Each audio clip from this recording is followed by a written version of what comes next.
believe we're on day number 4 now. So the first thing I need to accomplish this morning is I need to drill out all 6 of these holes.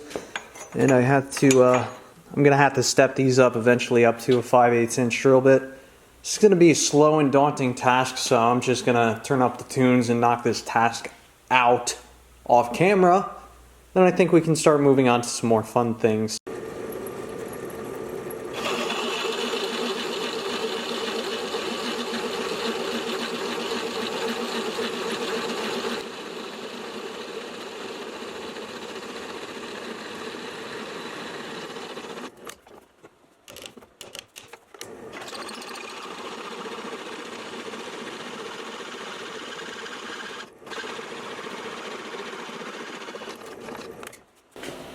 Just finished drilling all the holes, and let me tell you, trying to drill 5/8 inch holes on that drill press, it's not the easiest thing to do, and these holes are going to be off slightly, but we'll see how it works out. So now I can grind off the welds that were keeping these 2 pieces together, and we can put the bearings on this, and we can see how close to the tolerances that we were trying to reach are.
Now, if that doesn't look cool, I don't know what cool is.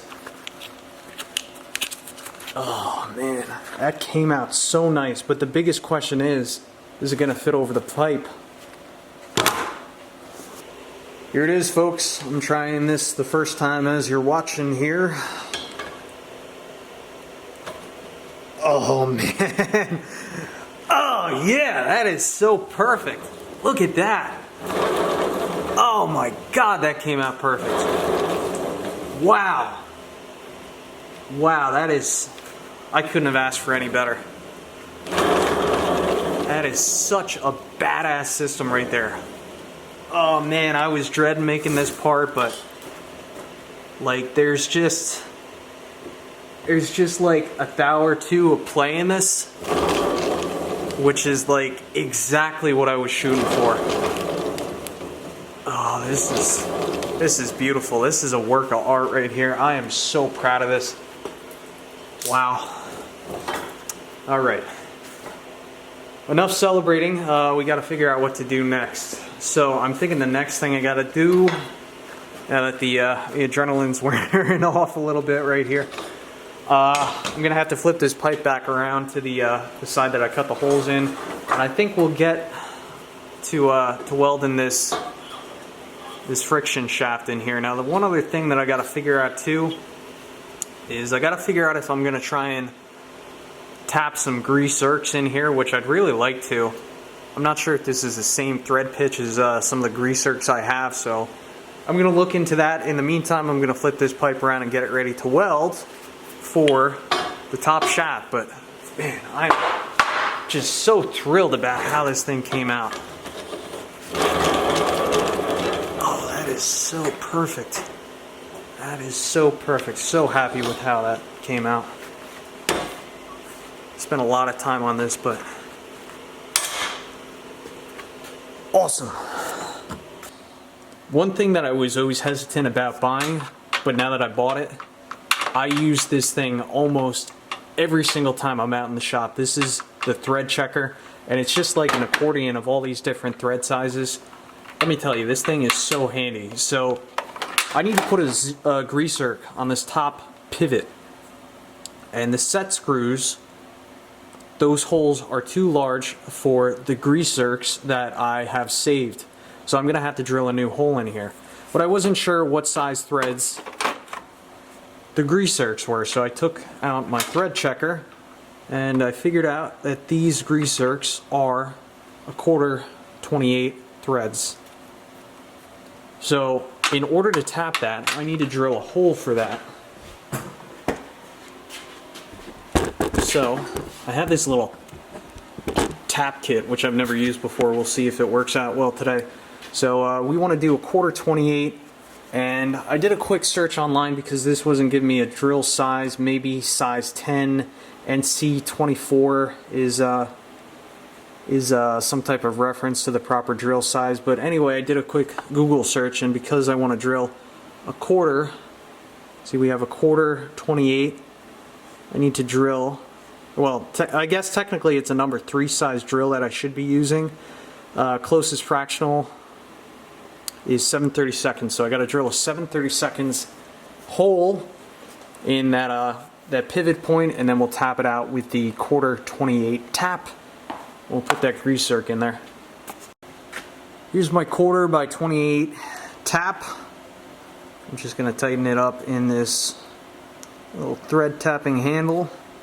I think this one's really designed for a larger tap, but we'll see if we can make her work. And I know really the proper thing to have when you're tapping holes is cutting oil. I don't have any cutting oil, so I'm just going to use a little bit of this PB blaster. Maybe I'll put a little bit on this tap. Just a little something to reduce the friction. So really important that when you're starting a tap, you want to go in as straight as possible.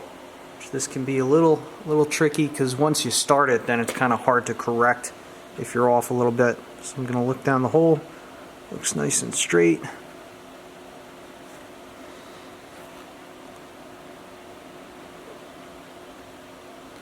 A little bit of pressure.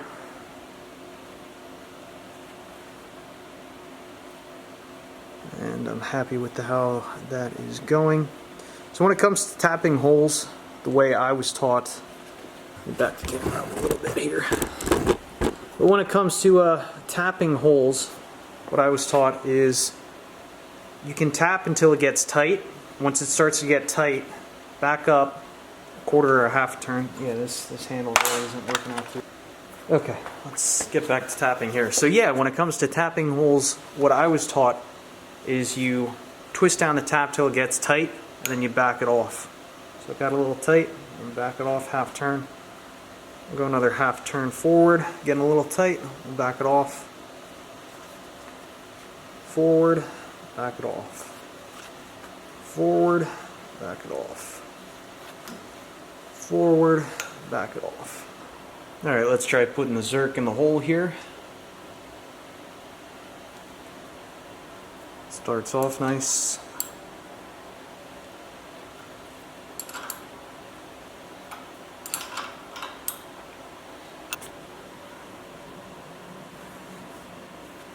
Beautiful.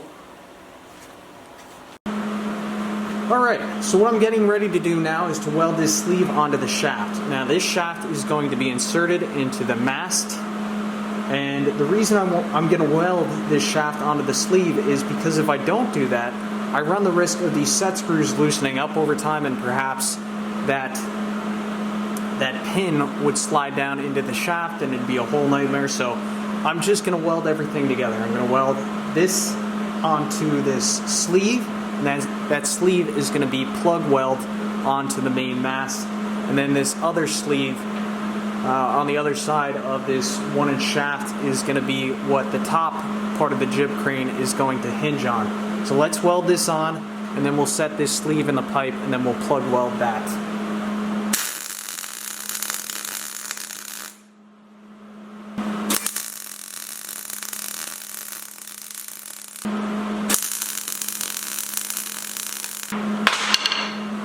It's going to be plenty strong for what that's going to be doing. So now this is a little bit tricky because there's like, I don't know, maybe 2 or 3 thou of clay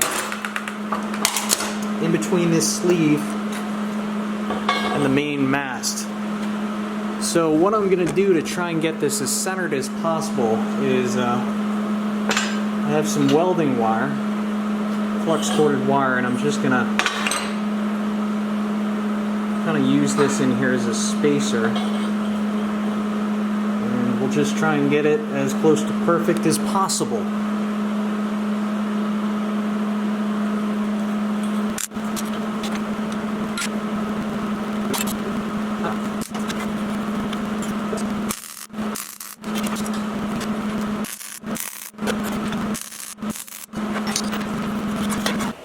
So I'm faced with 2 problems right now that I'm trying to sort out. Problem number 1 is whether or not I want to weld and put the articulating jib crane together on the welding table, or should I take that mast, make sure the trailer is perfectly level, and then weld that on, make sure that's perfectly plumb, and then weld all the components while that mast is up in the air.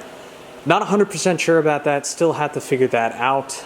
But the second issue, or second problem that I've been trying to sort out, is how am I going to attach the second part of the jib. So this is going to be an articulating jib crane, meaning that 2/3 down the main jib shaft, this part is going to be able to articulate, which is going to allow me to use the winch. Like this will flip back. Get you back in focus here, but this will be able to flip back, so I'll be able to use the winch right here, and it just gives you a wider range of area that you can utilize the crane. So the issue that I'm trying to solve is how am I going to attach the second jib to the main jib, and I think I have it sorted out. And I do have to give credit to Jonathan, my friend Jonathan. His channel name is From Steel to Wood, and his creation, he built a very similar jib crane trailer.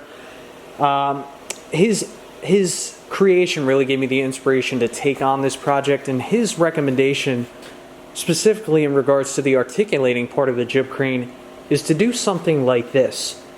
I just cut these out with the plasma cutter, so I can't really touch these right now. Let me see if I could take something out. So what I'm planning on doing, so pretend that this piece of 2x2 is this piece of 2x2. So how this is going to attach to here, I'm probably going to have to cut this down a little bit to 2 inches, but that's no big deal. But how this is going to attach to here is, it's going to look something like this. So we have a 2-inch piece of flat. This is probably, I don't know, 7/16 or 1/2 inch. And I'm going to weld this on here. I'm undecided whether I want to weld a little piece of like 3/8 flat standing up to give it a little bit more rigidity. But I'm going to take this hole saw, I'm going to drill a hole down here. This is going to be close to 1 inch. It's going to be probably a few thou bigger than 1 inch. Then I'm going to take this shaft collar, I'm going to weld that right over the hole. So this is, you know, the shaft collar is really going to give me that tolerance that I'm looking for, so there's no play. But in case that were to in case that shaft collar were to wear out or fail over time, the hole in this 7/16 inch flat is just going to add a little bit of protection. So that's kind of what I'm thinking.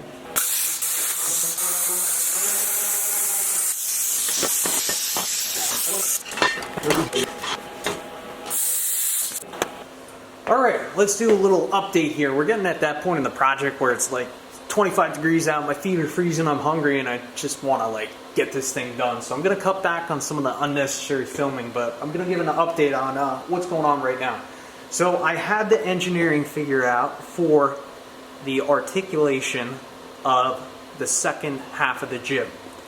So in essence, how this is going to work, we have a piece of 2-inch flat. That's going to get welded onto this 2-inch square tubing. At the end of the 2-inch flat, there's a 1-inch hole. Well, it's actually a few thou bigger than a 1-inch. So what I'm going to do to strengthen this hole up and close some of the tolerances is I'm going to use, that one's kind of stuck on there, but I have these smaller collars, shaft collars. So I'm going to weld one to the flat here, and weld one to the flat on the bottom. If you look in between the two pieces of flat, I have this larger collar, which this is like, it's thicker and it's longer. So this was like 2.5 inches. I had to cut this down to size. Did that on the bandsaw. There's the extra piece. Not sure if I'm going to need that yet. But that 2-inch collar is going to be received into the main part of the jib boom. And I just kind of rough cut this out with the plasma cutter. I think I am going to assemble most of the jib on the welding table, and then I'll set up the mast on the trailer. But just to show you like what kind of swing we're going to have with this, and I could add more swing right now if I really wanted to. But if I take this, so this is going to, where's my pointer? So again, this 2-inch collar is going to get welded onto this piece of pipe. And I'm thinking I'm going to add a grease zerk in here because I did it on the other one, and I don't really want to because I'm getting tired and kind of lazy, but I am going to go ahead and do that tonight. So just to show you what kind of swing we're going to have on this, it's going to be in there. It's going to swing all the way out to about here, and if I take my protractor, see what kind of swing we have, that's about 140 degrees of swing. So if we multiply that by 2, we have 280 degrees of swing, which is a whole lot better than 180 degrees. 180 degrees would mean that we could only go, 90 degrees. But to have, what did I say, 280 degrees of swing, this thing is going to be incredibly versatile. So I'm really happy with how that is looking so far. And also, as for welding the main jib onto the mast, the main jib is going to get welded onto this 2.5-inch collar in length. This is one of the thicker ones too, so that's going to get welded right there. I have my bearing assembly mechanism. So from that bearing assembly, are we still on camera? Shoot the camera up a little bit. Yeah, you guys can see okay. So I'm going to have this stuff, this is like 1.5 inch square tubing, which this is just extra stuff I have laying around. So I'm thinking we'll run a piece, something like that, that'll weld onto the bearing assembly, and from there I'm going to have this support bracket coming up, and this is just going to brace up the main part of the jib, not the extension, the main part. And once I weld that brace on there, this thing is really going to be solid as a rock. I just got to make sure I brace up the mast, and I think this is going to be plenty strong. I don't think I'm really going to be lifting more than 250 pounds, but we'll see. We'll see. So that's what's going on right now. I think we're making some good progress. Things are looking really good. And I'm going to keep on trekking. I think I'm going to throw the grease fitting in that next, and probably go inside and grab a bite to eat.